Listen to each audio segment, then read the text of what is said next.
Broadcasting live. It's America's longest running talk show on computers. It's Computer America, bringing you the biggest names in technology with guest interviews, new products, and your emails. Listen live at computeramerica.com on any device around the world. Email the show at live@computeramerica.com or find us on social media. Hey, Molly, be sure to check out our website for contests, giveaways, show notes, live video stream, podcasts, and more. You're listening to Computer America. Wonderful. Sounds good. Thank you so much. Thank you. Hello and welcome into the Computer America Show. We are the nation's longest running, nationally syndicated radio talk show on computers and technology. I'm your host, Ben Crossman. Everyone out there, hopefully you're having a fantastic day and you are ready for some Computer America. So today on the program, we have none other than Google. Yeah, we have a rep from Google here to tell us all about what happened at the Made by Google 2019 event. And hey, there was a lot announced and a lot to go through, and we are very happy to have someone here who can break it down for us and just, really explain what was announced and, hey, all the exciting products, because there were a lot of them. So we're looking forward to this. Everyone, before we get started, computeramerica.com. That's where you'll find everything, including show notes, links to any products that we talk about, any videos that we show, anything and everything here on Computer America. Hey, you can go to computeramerica.com and we'll have it there just that easy. Also, be sure to find us wherever podcasts are heard. Of course, we're heard live on IRN, but hey, whatever way you get Computer America into your life, we thank you for it. So with that being said, no new announcements. Be on the lookout for a new article we should be releasing here in the next day or two. We'll let you know when that goes up. Follow us on social media at Computer America and so on and so forth. Everyone, why don't we go ahead and just get started with today's guest? So joining us today is Molly Vandenberg, and she is a technology expert for Google. And yeah, I think we couldn't find a better person to join us here on the program and talk about, hey, what it is that they do and hey, what Google has been up to. So here, joining us again, Molly. Molly, thank you so much for joining us here on Computer America. How you doing? Thank you so much for having me, Ben. I'm doing great, and I hope you are too. Yeah, absolutely. And hey, you sound ready. I think we are too. Before we do, I always like to ask our guests to give us a bit of background on themselves, just so we know who we're talking to. Have you been with Google long? Technology, has it been a passion for you for a while? Give us a bit of background on yourself. I've been with Google for a little over 5 years now, and I would say that technology is definitely a passion of mine as something that I use in my personal life on a daily basis. And so one of the things that I like the most about my job is that it allows me to think about how I go through my day-to-day and how some of the new features and exciting things that we announce can apply to those different problems that I'm sure a lot of other people have too. Absolutely. And hey, like I said, it was a huge event, got a lot of coverage yesterday. We're happy that you could join us today to really break it down, because when it came to everything from, let's say the new Stadia to the Chromebooks, there we go, Chromebooks, and the new phones, earbuds, smart home appliances. I mean, there was a lot to cover. So I will leave it to your expert analysis or even if you just want to give, where Google 2019, where the event kind of started, what were some of the first products, kind of talked about? Great question. And as you mentioned, we did announce quite a bit yesterday. We did go ahead and start with the Pixel 4. So, of course, the Sure. Pixel is our smartphone, and we announced our latest version of it. So, with the Pixel 4 and the Pixel 4 XL, they have very similar capabilities, of course. One's a little bit larger. But with that being said, we're really excited about this one because we have a couple of improvements to some favorite features. So, the Pixel itself is really known for its incredible camera and really wanting to help you get the best photo in any kind of lighting condition. And so we have a feature called Night Sight, which you might be familiar with as it is on a couple of other Pixel editions. And that's really going to help you take photos in that low lighting or sometimes with no light at all without any flash. And it's sometimes a really magical experience and something that I know may be top of mind for a lot of folks as you think about taking photos of holiday lights or anything that you have coming up this year. And what I really liked about the Pixel 4 is that we are making that capability even stronger. So it's a better version of Night Sight and also can be so powerful where you can even capture photos of the Milky Way. So something that I think is really useful because I know I always have my phone in my back pocket and one of my main use cases is whipping out a camera. So that was something that I really liked in the Pixel 4. Yeah, that is certainly something that we have talked about, about every kind of camera here, and of course every kind of smartphone here on the show. And the one, and not really the one, but one of the things that we always give a lot of props to the Pixel line is that their camera. It's Google phones are really known for how good of a picture that they take, how good of a video that they take. Low lighting condition, I don't know why, and you might be able to speak to this. I don't know why low lighting condition seems to be like the next frontier that a lot of different companies are trying to tackle. But for anyone out there watching the video portion of the show, we just showed the little product demo, including the Milky Way shot that you were talking about. Low lighting is very difficult because a lot of phones in the past have not had it, but it seems like Google Pixel has really kind of nailed, and as the website here even says, shooting without a flash. I mean, what do you think kind of led to that? Is it advancements in, multiple lenses with the camera? Is it the software that kind of, puts it all together? What do you think Google really has improved with the Pixel 4? So with Night Sight, it's really powered by our computational photography technology. So really combining our machine learning smarts and software in order to deliver this really cool result, which, as you mentioned, can be pretty striking when you're looking at it. And I think from my perspective, when we think about how the way that we've taken photos in the past, maybe you used to have a separate camera and your phone, and obviously over time that's evolved, and now we kind of do everything on our phones. It's what you always have with you, but you can't necessarily or haven't been able to get some of these really professional looking shots that you might have been able to get with really bulky or fancy equipment. Yeah. And now looking at, how can we build a lot of that capability into something that is going to be able to fit into your pocket. And so I think that's really exciting. And not only are we looking to improve, of course, low light photography, but in any light as well. One thing that I think is really cool is that we are looking into improving our zoom. So the Pixel 4 has even better zoom than before. And that's something that's pretty powerful for a smartphone as well, because as you mentioned, you don't necessarily have a big lens or something like that, but it's really impressive what they're able to accomplish. Yeah, Zoom has always been a feature that we've traditionally really advised kind of against, because a lot of zoom on cameras, especially traditionally, the zoom was digital zoom, where you would just kind of self-crop out a lot of the picture, and you could do that after the fact by just taking the wide shot and then just zooming in yourself, and that way you don't lose all the information. So you're saying that the Google Pixel, the new zoom in feature is... I don't want to say the phrase worth using, but the zoom feature has gotten better. Yes, it is more powerful zoom in this camera, which is really exciting. And another thing that I think is really cool is, I know we talked about night sight and low light photography, but just in general, sometimes there are certain pictures that are more difficult to take, where if you have a backlit scene with the sun up, or if you're facing a window, or it can look really different. And sometimes it's hard to know what the shot is actually going to look like before you take it. So another thing I like about the Pixel 4 is that there are actually sliders, and 2 of them, where you can adjust the highlights and the shadows in from the photo and get a sense of what it's going to look like before you even hit the shutter. So that's really helpful as well for customizing the shot and really getting a good one.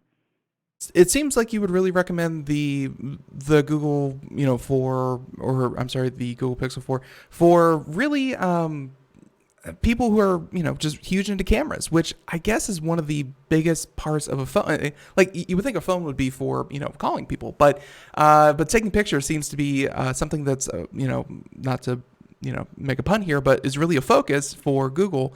I mean, putting all this effort into the camera, have you heard any reactions, maybe from other people at the press event or, anyone who's been able to get their hands on it?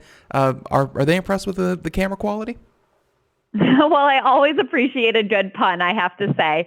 And from what I can tell, the Pixel, we know, has a lot of feedback from being a great camera. People do love and know it for that. Perfect. But of course, we want it to do more than that too. With the Google Assistant, the next generation of it, that's also coming to the Pixel 4. And what that's really doing is trying to make that help and assistance even faster. So not only can you maybe ask questions like you would in a more traditional kind of virtual assistant environment, we really want this to be useful to use so you can use your voice for all sorts of things, whether that's opening an app, navigating that app, asking to then complete another task in a different app.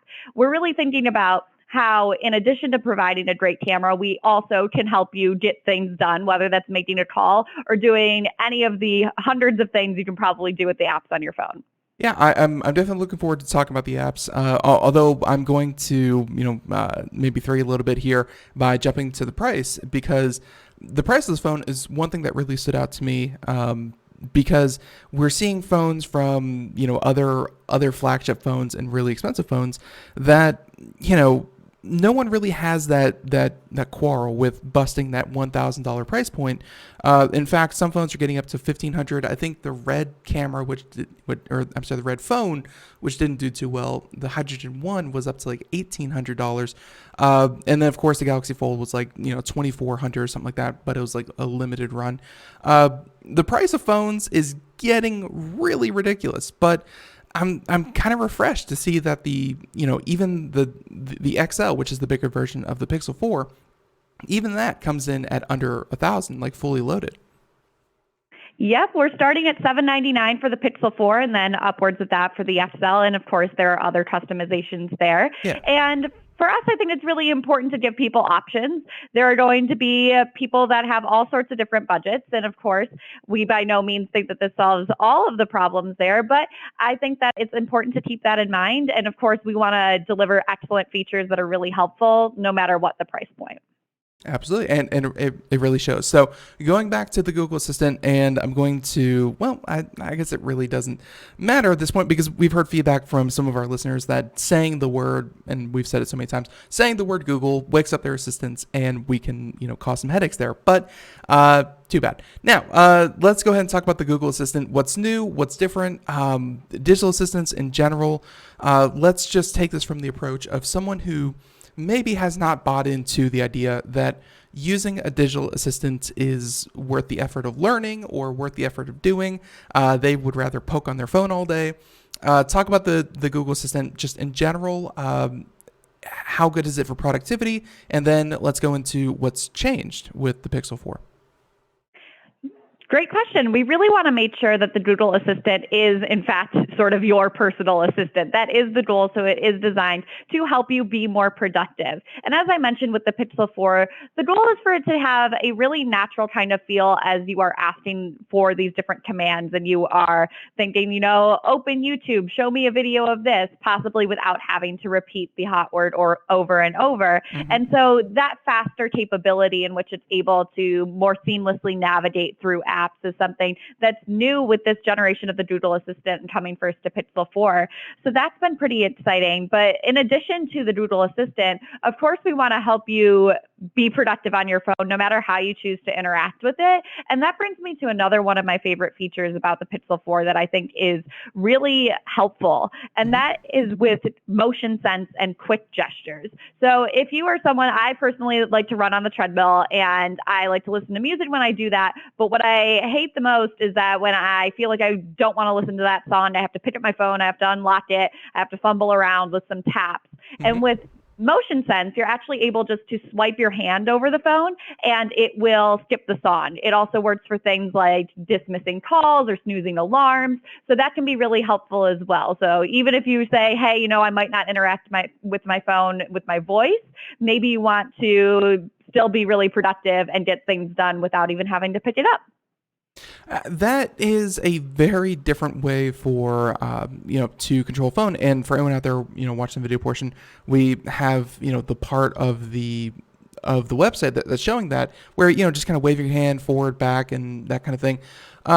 What I always ask this question of when a technology is kind of created, because creating something like taking something that's been used before and improving it just a little bit or changing it a little bit is very safe. That's why everything kind of looks like everything else.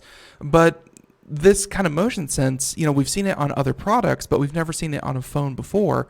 Was it that hard to do, or was it just, the right time that the technology has matured, that this was just something that was like a no-brainer to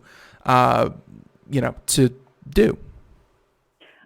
We're really excited about it. Like you mentioned, it is something that's pretty new, pretty interesting for a phone. And I think that we always want to have top of mind how we can be building features that people are going to use and that solve pain points in their life. So if you have messy hands when you're cooking in the kitchen, but we know that your phone is still on the counter and you're going to want to maybe interact with it, but that it can be difficult, we want to remove some of those barriers. So I think that's the way that we think about some of these features. I certainly have not engineered them myself, so I can't personally attest to how well or how difficult that was, but that's kind of what we have in the back of our minds as we're thinking about what we're going to build and why we want to build it. Well, yeah, and of course, seeing the demo and hearing the details of it, I will say that it reminded me a lot of the Magic Leap products. So if you don't mind, I actually did some quick Googling. Yes, yeah, exactly. So I did some quick Googling, and it turns out that Google was actually a large investor in Magic Leap. So now I'm kind of putting it together, and that technology, we've seen it before, but now it makes complete sense why it would also be available in a smartphone. So that's very exciting. That's something that if that performs as well as these demos are showing on the website, I can fully expect that to be on other phones, because that just seems so darn convenient. So definitely great, that for snooze and songs and things like that. And just going by the website, looks like the next feature that that they kind of showed off there at the event was Face Unlock. And this is something that, Face Unlock is something that when it comes up on the show, it's unfortunately to the nature of it works, but it also works on your coworker, or it works, but other people can unlock it as well. Face Unlock, I think, is a technology that is here to stay, but it needs to get better. And I guess that's my question to you: Face Lock, did it get better? Or we Face like Unlock? To think that we've. Yeah. We'd like to think that we've made some improvements with Face Unlocked, both in, its accuracy, but also in its speed. So what we wanted to do is to be able to remove that kind of friction that you might experience if you're sort of waiting for your phone to unlock. And so the same kind of technology that powers motion sense and that capability is actually powered through a radar sensor. And so not only will your phone be able to, kind of recognize your face, but it's also sensing when you're approaching it. So it's making that really, really fast and really easy. And so, of course, we like to think that we've made improvements in that area. So we're excited to launch it on the Pixel 4. Very, very nice. And that speed, that's something that I actually, doing a little bit of research yesterday, that speed is actually something that I've heard a lot about, because people were picking up the phone and they said it was almost like there was no lock screen at all. When you pair it with yourself, that it's almost like the phone's always on or always ready to go, because of, how fast the lock screen kind of goes away when it's your phone. Right. Of course, as you are picking up your phone to do something, of course, you have something very specific in mind that you are hoping to achieve, and you don't necessarily want to mess with a bunch of buttons, mess with waiting. So, of course, we want to make that as quick as possible. So what other features were announced with with Pixel? Because obviously a lot of what Google does, they have a lot of different services, including things like Street View, directions, reviews, things like that. I mean, has Google found a way to really integrate a lot of their other parts of their offerings into the Pixel kind of natively? Of course, we want to make sure that any kind of capability that Google is introducing works really well on the Pixel. So of course, that's true with all of the apps that you would find on it and be able to download. I think that that's kind of the overview of what's new for the Pixel 4. And I know we have a lot to cover. So I think that another thing that was Sure. really exciting was the Pixelbook Go, as we think about devices that you might have with you a lot. That was a really fun one for on the go because it is so portable and so lightweight. And I think the battery life there is another thing that I find particularly impressive because you might be someone that leaves the house at 8 in the morning and doesn't come home until 8 p.m. at night. And if you're like me, you're notoriously forgetting your charger. So that was another one that I was really excited to see and I think will be helpful for a lot of folks as they think about going throughout their days. Yeah, let's go and talk about the Google Pixelbook Go. So the Pixelbook line has been around for a while. Pixelbooks and really, well, Chromebooks, I should say as well. Chromebooks found their niche, kind of on the more affordable end of the spectrum. Talk real quick about a Pixelbook and what they kind of hope to do, because Chromebooks were kind of the answer to a netbook or something that was made specifically for browsing, internet-connected programs, things like that. The Pixelbook, though, it looks like a full-blown, this can totally replace any laptop that you're thinking about getting.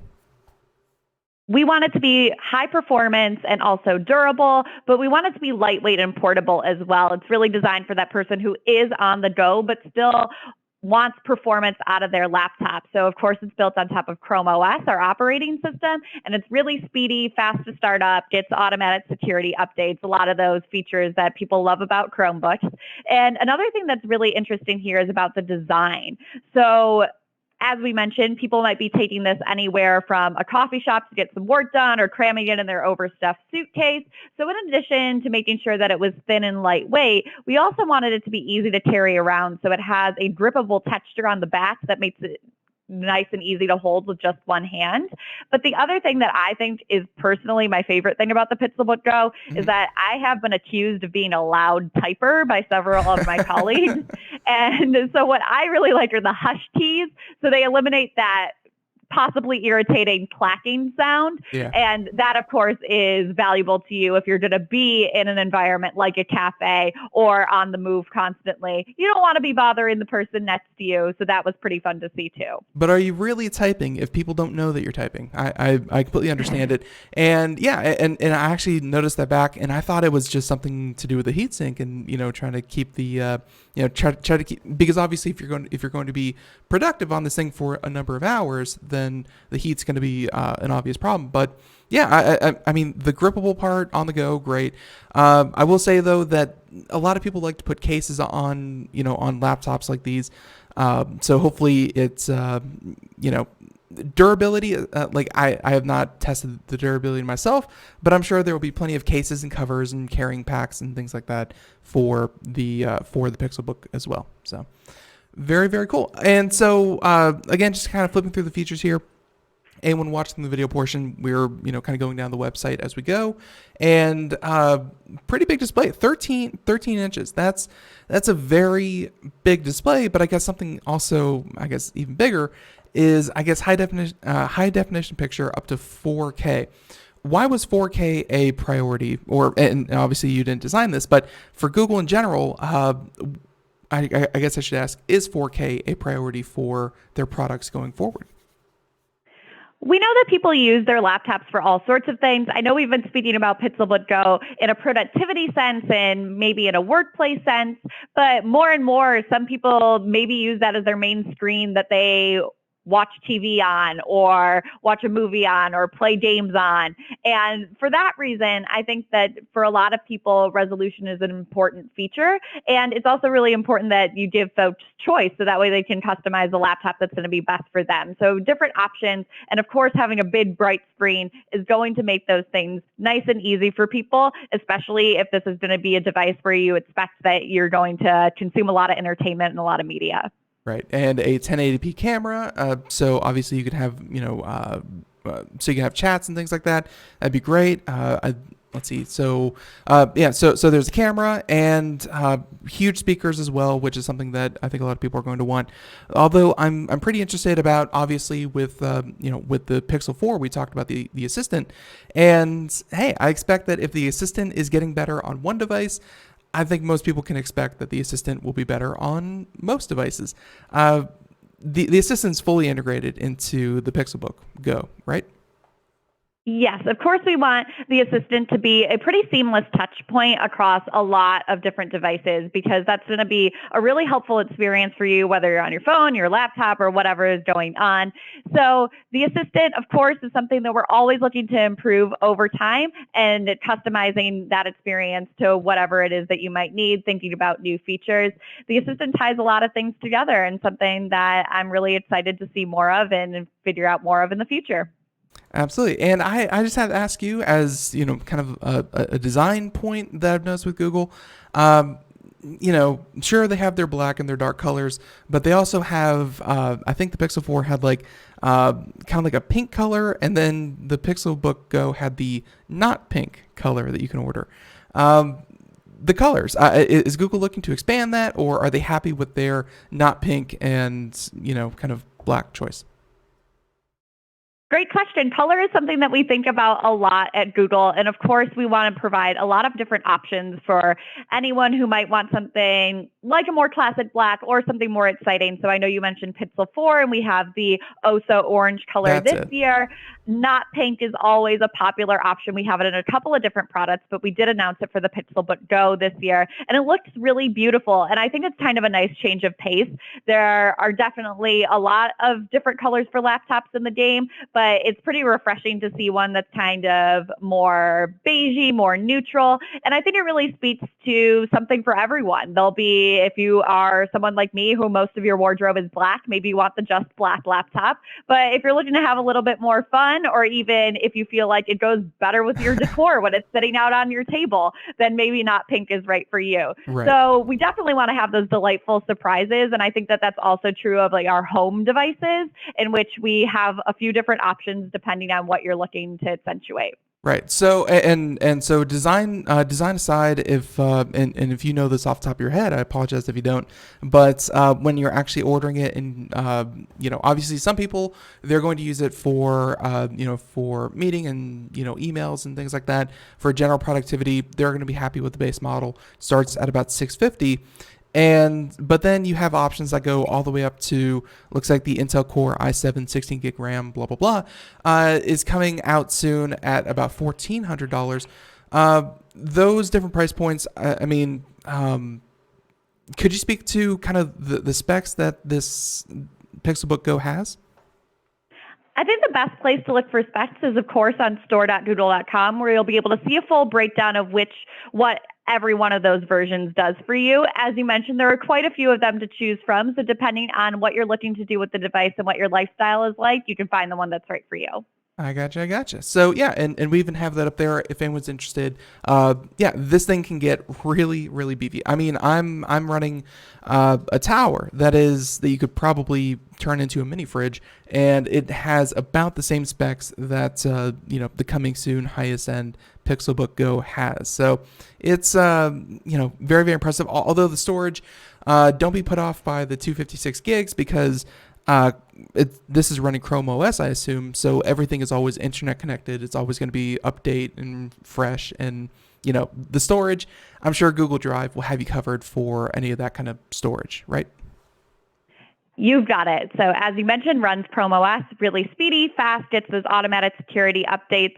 And as you mentioned as well, Google Drive is where I tend to keep files. I feel like that makes me really flexible. I'm able to access them on my phone, access them on my laptop.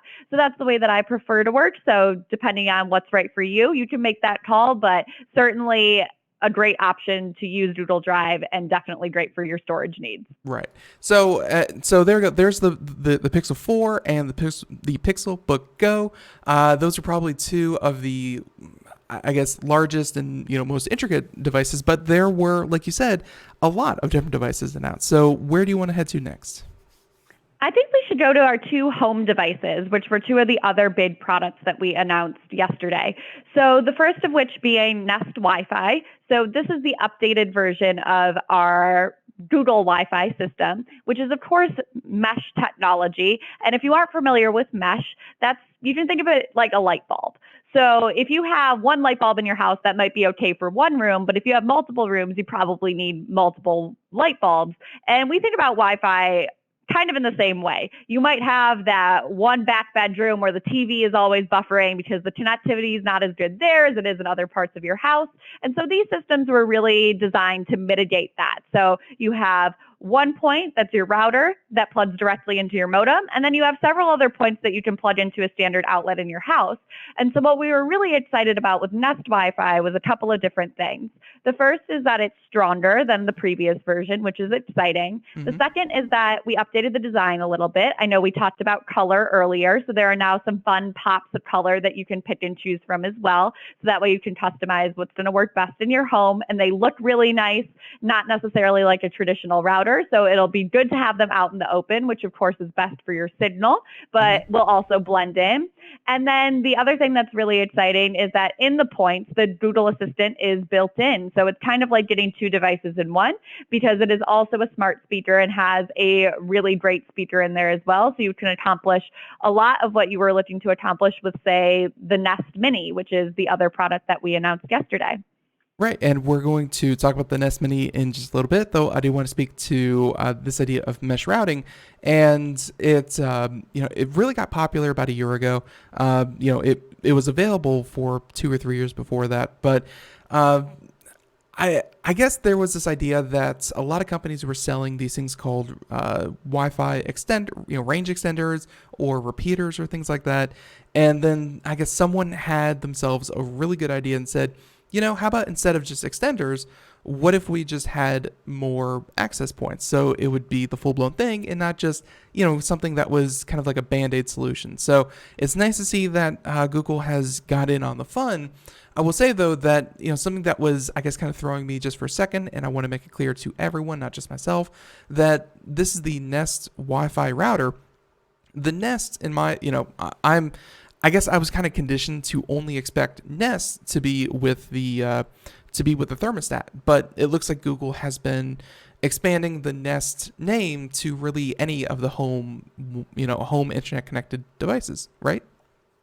Yes, products that have a Nest in front of them are products that you would find in the home. So whether that's thermostats, whether that's our smart speakers, they all have that Nest branding as we kind of brought them under the umbrella. So you can think about Google in the home as being Google Nest. I gotcha. And just to kind of get one more thing out there, I see here on the website you can buy either just the singular if if that would do you for your needs, and then you can buy each additional one. You have a package here for the Nest Wi-Fi router and 2 additional access points. Do you know how many you can kind of have in one household? Because I don't think you need one for every room. That would be overkill. But I'm just kind of curious at the higher end technical specs. Could you have up to 4 additional access points or 5, 6? Do you know that off the top of your head? Admittedly, you could probably have as many as you would want. I would say that for the bulk of American homes, you would find that somewhere between like the router and 2 access points, I would say is generally sufficient. By no means do we feel like you need to have one of these in every single room, but in general, to cover a certain amount of square footage, that would be what I would say might be like the most common sort of setup, but of course you can kind of customize it to however it's going to be best in your home. Yeah, the reason I bring it up is because our audience, we have learned over the years is that we have quite a few listeners who are small business owners. And while these are home products, made for, just general consumers, if you have some kind of small business that, maybe if you had 10, 15 employees and you wanted to equip your office with these things, then, maybe having 6 access points for each Nest Wi-Fi router, maybe that would be a great solution for your office. So just wanted to throw that out there, and great to hear. So there you go. And, just kind of flipping through, flipping this as well. Although I wanted to ask you one more thing about these routers. They operate as Google Assistants additionally, correct? Yes, in those points that you can place, they have the Google Assistant built in. So it's kind of like getting 2 devices in one, which is pretty fun. Absolutely, absolutely. So you can see it there, and of course, I'm sure setting it up and and being able to interact with them is a breeze because software has come a long way. And one last thing, just because it's on the website here, and I'm sure people out there are curious, being part of your home means respecting your privacy. If you could speak to kind of how Google has considered people's privacy when they equip their homes with these. Sure thing. Privacy is really important to us, and we design all of our products with privacy in mind, as you mentioned, especially because these are products that you keep in your home. So with Nest Wi-Fi, of course, it gets automatic security updates, so you don't have to do anything. It's going to be able to cover that without you even having to think about it. Gives you peace of mind. And then, of course, the system as well is designed to make sure that you're keeping your home network safe. So you have great tools for managing your passwords. That way you can pull it up within the app, and you can also create a guest network in your home. So when you have visitors, if you want them to be on a separate network from your own devices, you have that option. So that's really nice as well.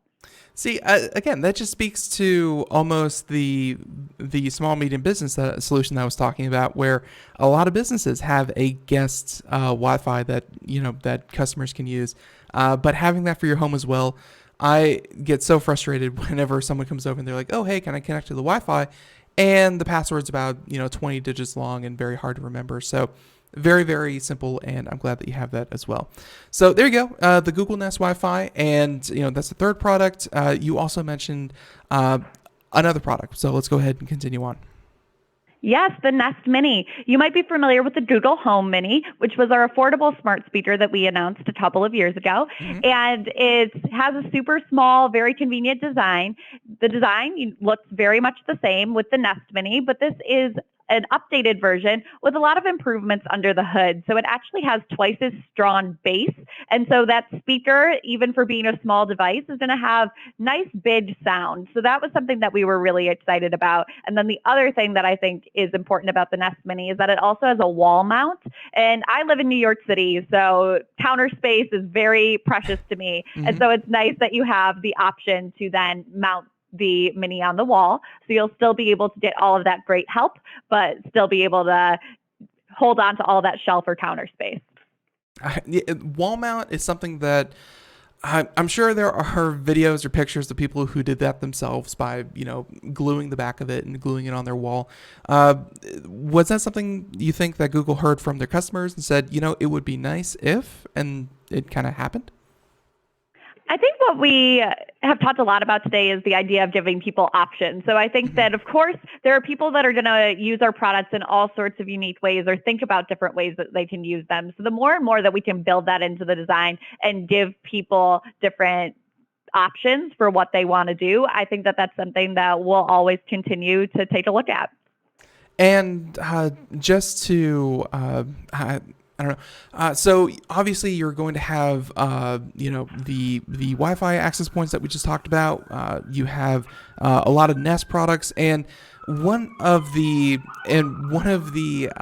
selling points of these is that you can access the Google Assistant from any one of these devices. And I'm kind of curious as to when you play music, because we have a resident digital expert here, or a digital assistant expert here on the show, and she really likes the Google line of products because she's able to essentially play all of her music throughout her house, with just one simple command, because she can kind of group them together and then, she's good to go. All these different devices that we've talked about here today, that are kind of Nest products, do they integrate with one another, or do they just kind of exist in the same space? That's correct. They are designed to work together, work with one another. As you mentioned, if you have multiple speakers, you can actually create a speaker group. And from there, you will be able to link up all of your devices. So that way, when you start playing music, they can play on all of them together, or even you can select which ones you want it to play on in certain rooms. So definitely a fun feature. Absolutely, and it also looks like that because Google is one of the leaders in smart homes. It looks like a lot of other companies who make obviously Google has their Chromecast and things like that, but it looks like a lot of other lighting companies and so on and so forth will integrate and have skills with the Google products. So if you have other smart appliances, I'm sure it integrates very, very simply as well. Yes, of course. So one of the things that we know people use their Nest Minis or smart speakers for is to control the other smart devices in their house. So of course, we want to make that nice and easy, and the Nest Mini is great for doing so. Very, very cool. So, yeah, and product wise, I mean, was there anything else that Google really announced out there? Because that is a lot to. And by the way, for anyone who's interested, the entire Made by Google 2019 event is available on YouTube, of course. It's about an hour and a half long, but yeah, I mean, were there any other products out there, like physical products, that Google announced? Those are the big ones for now. Of course, we had a couple of accessories, different things of that nature, an update on the release date of Stadia, our cloud gaming platform. But in terms of new ones that we announced yesterday, those are the big four. And also just real quick, if you would like to just touch on, I believe it was the Pixel Buds. Could you speak to those and what those are? Sure thing. This is one that we announced that will be coming in 2020. So the Pixel Buds are our wireless headphones, and the one that's coming out next year will be our second generation of these. They have improved fit and comfort, and of course, they make great sound, so that way your music's going to sound good. And as we've mentioned, they have the Doodle Assistant built in. So if you need help on the go, whether that's sending a text or even getting a translation, you can ask the Doodle Assistant for that. So those will be coming out next year. Perfect. And those are, completely wireless, and they're going to, uh, oh no. Hopefully that didn't just happen the way I think it did. Let's see. Oh, I think it did. So I apologize. Just one moment, and where did that go? Oh man, live radio is fun. Yeah, just one second, folks. I'm looking for a particular application, which is unfortunately not there. So I have to go into this one, and let's see. I totally should have done this right. So let's see. I apologize. Okay. Yeah, I'm actually going to have to call someone here in just a moment. Um, all right. So I apologize for this. I'm going to have to do something, and if not, then we got a decent way into our conversation. Actually, this is probably not the right number I need to be calling. So everyone, if you're just joining us, we've been talking with with our guest here, we've been talking to Google all about, what it is that they do, how they do it, that kind of thing. And let's see, here we go. I believe this is the one. Okay, so we're going to do this, and hopefully we can get everyone situated again. So let's see.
All right, everyone. So there you go. We are going to go ahead and hopefully we'll get this all sorted out. But everyone, hey, we're going to go ahead and do some computer technology news while we hopefully wait for our representative from Google to be back on with us to talk more about. I at least wanted to cover some of the some of the software that was announced out there at the Google at the Made by Google event, because they also announced Stadia,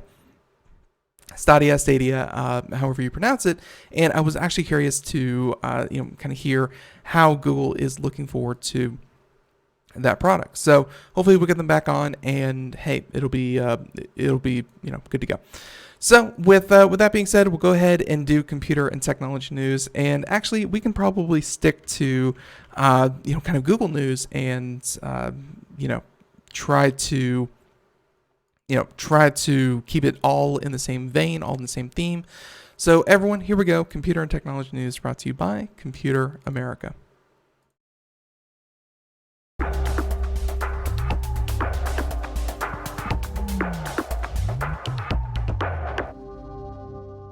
So our first story is, of course, going to be about Google, and it will be the cloud gaming service Stadia. So hopefully, hey, no shock to why I picked this one. This is from TechCrunch, and they're talking about how it will be available November 19th. So just over a month. Google dropped a bit of news right off the bat this morning at the Made by Google event, and this was, of course, published yesterday. Stadia, its on-demand cloud gaming service, will launch November 19th. So for those of you who don't know, it's Google's experiment in changing up the way that we play video games. Rather than rendering the video games on a console or a powerful local PC, Stadia games are rendered in the cloud or in much larger, bigger, more powerful hardware, and then pushed to your Chromecast smartphone or browser on the fly.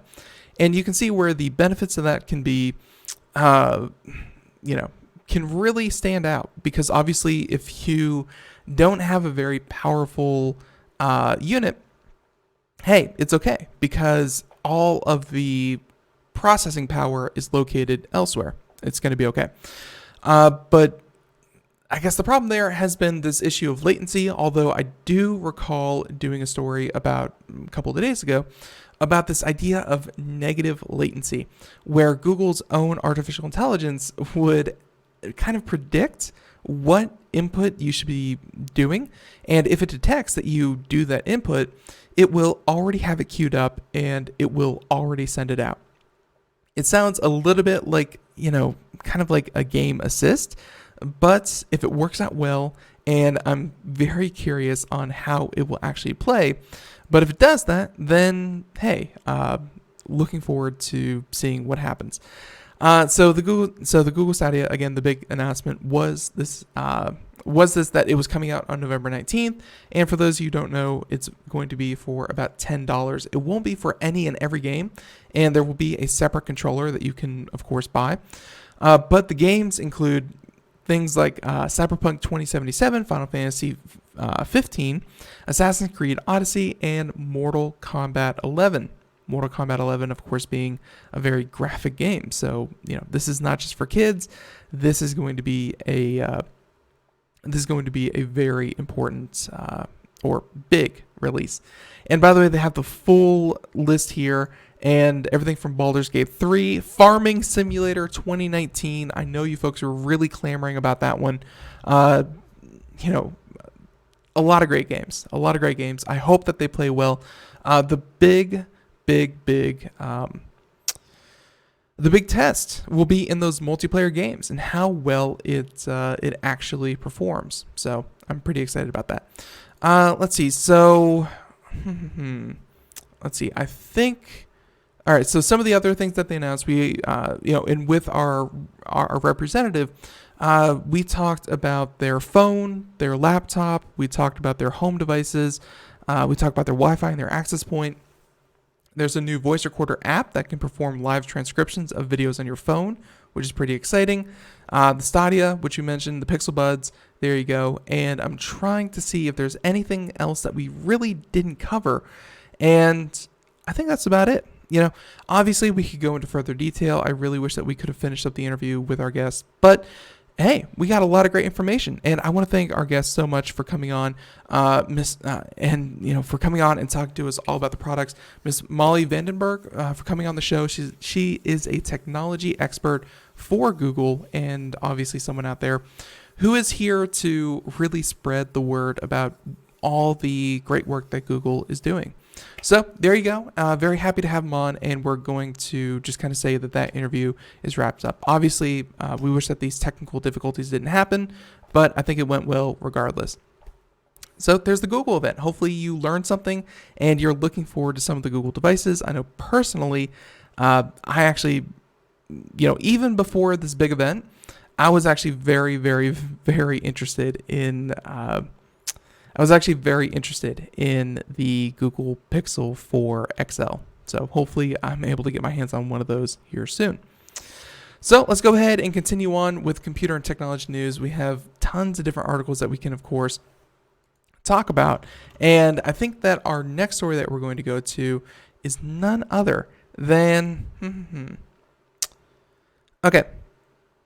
This one kind of caught people by surprise. So obviously the whole Blizzard, Hong Kong, China thing, we had words about that last Monday. If you're interested about that, I highly recommend that you go listen to that show.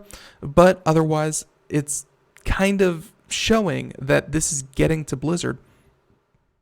Because Nintendo and Blizzard, two of the biggest companies in video games, had this event planned for today.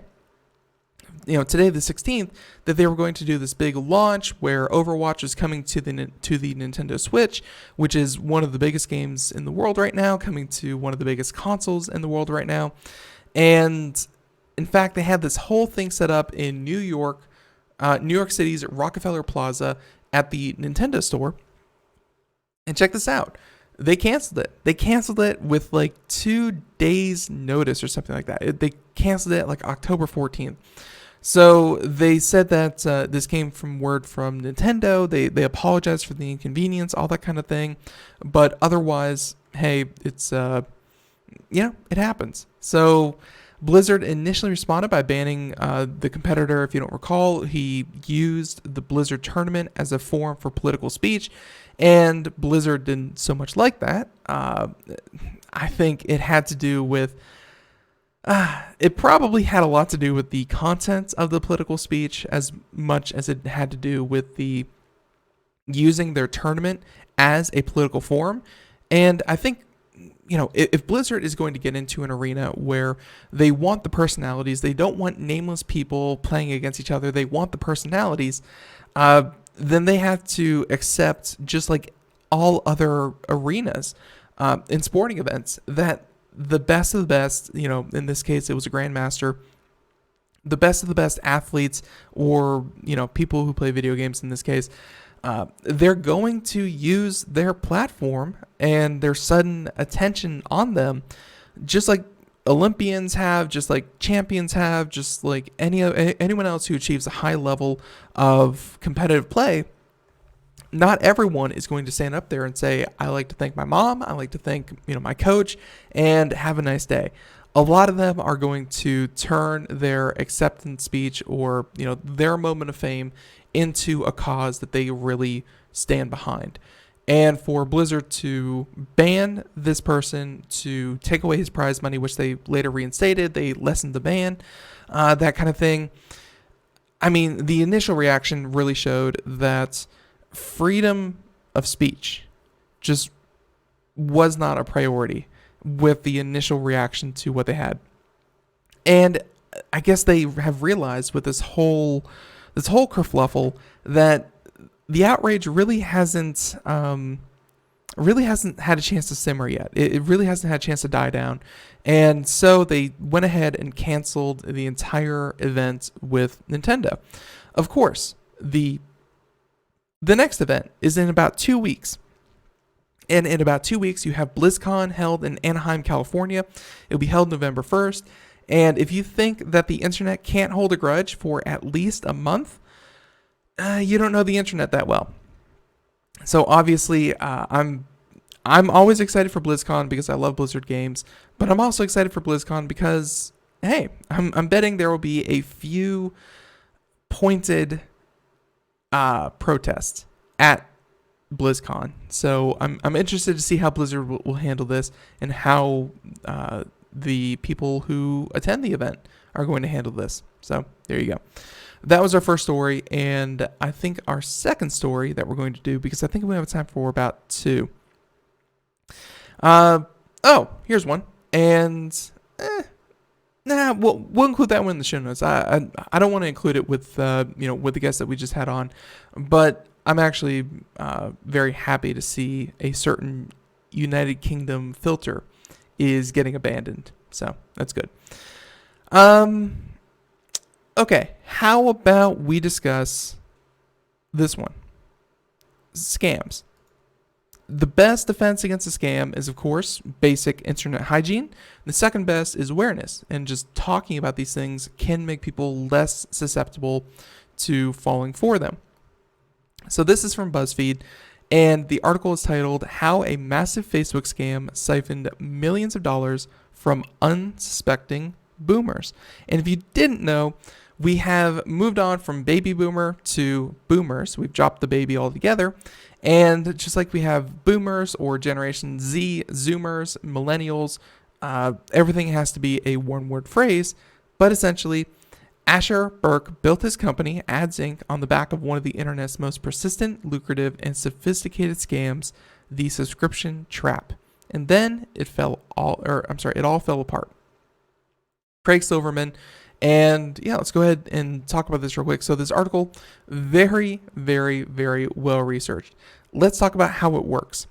So the actual thing is that you get a free trial and then you get rebilled. They say you can cancel, but the 800 number is pretty hard to get through to, and pretty much the only way to go about it is to cancel the credit card. So yeah, it's horrible. So a user sees an ad on their Facebook news feed featuring a celebrity. They click it and are sent to a page that looks like a real news article. And then the user makes a small credit card payment for a free trial. So the free trial could be anything from, whatever the ad would be associated with, be it, in this case, in the article here, they are recommending hemp oil, of all things, to be, kind of the thing that leads to a scam.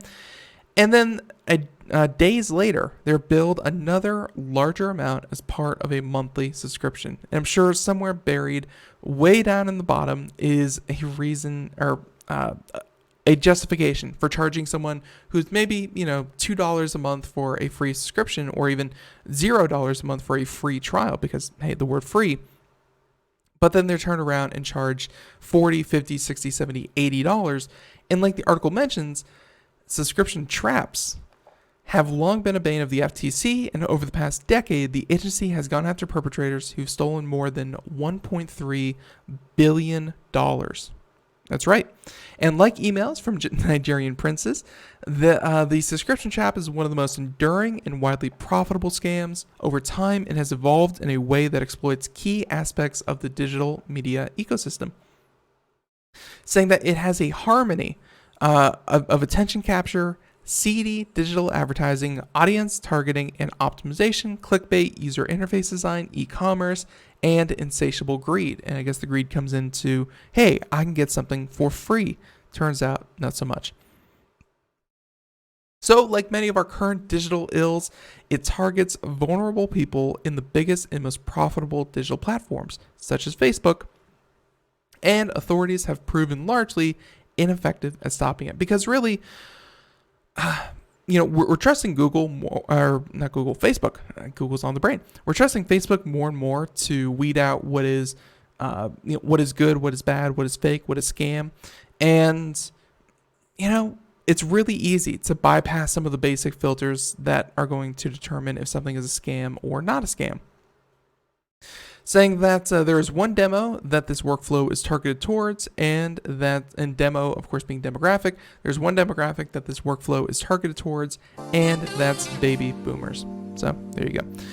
Everyone, music in the background means that we're just about done. I hope that you enjoyed today's show, and hey, I hope that you're doing well.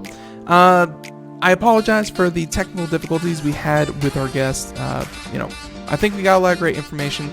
Not a lot there that we didn't cover, and I really want to thank Google for coming on the show and talking about it. So everyone, thank you so much for tuning in, and be sure to catch us tomorrow, where we should have, if all things go as planned. Turn that down a little bit. If all things go as planned, we should have the one, the only, Marcel Gagne here with us here on... Wait, no, actually, I take that back. No. Let's see. We should have, because Marcel Gagne is Thursday, I apologize. Tomorrow on the show, looks like we have... Oh, no, I apologize. Holy cow. It is Wednesday. Tomorrow's Thursday. Marcel Gagne. There we go.